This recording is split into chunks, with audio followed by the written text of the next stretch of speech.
The move couldn't have gone smoother. Our wake-up crews were there this morning as the staff closed the doors at Millard Fillmore Gates Hospital, ending an era and starting the next. And just a warning, this next video is pretty graphic.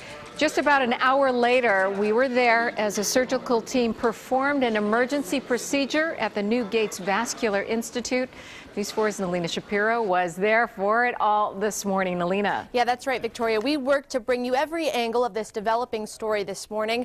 Right after we saw employees shut one door at the old Millard Fillmore Gates Hospital on Delaware Avenue, we rushed over to the new Gates Vascular Institute on the medical campus, and we got to experience firsthand just what kind of medically advanced surgeries are being performed there.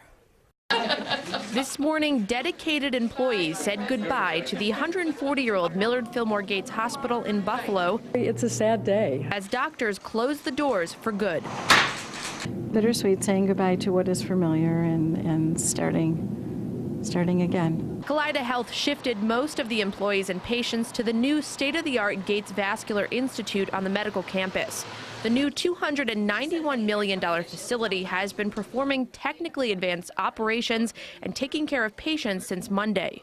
During our live wake-up show this morning, a 52-year-old stroke patient was brought here to the Vascular Institute, and we got to witness the surgery firsthand. And our job is to try to pull that clot out and restore flow to the brain. We watched closely as neurosurgeons worked carefully to save the person's life by getting the blood clot out. So the clot is still here now. The stent is in position, which has opened up flow into the brain where there was no flow before. Now we'll make efforts to pull the clot out. About 10 minutes later. So this is the before. There's nearly no flow here, very little flow in here, and then the after. We watched doctors save the 52-year-old man's life. There was a dramatic blood flow improvement in his brain when doctors pulled the blood clot out with a stent they developed at the UB Stroke Research Center. So before he wasn't talking and wasn't moving the right side of his body, and now as soon as we pulled that clot out, he's able to say he's okay.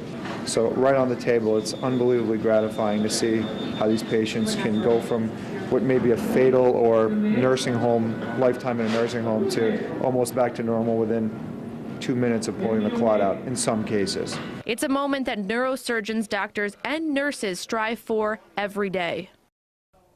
Hospital leaders say successful, innovative surgeries like that one will help transform Buffalo into a world-class healthcare destination. Now, in terms of the old Gates Hospital, in the next couple of weeks, developers will be submitting plans to transform the 140-year-old building into apartments or possibly senior living space. Reporting live, Nalina Shapiro, News 4 at noon.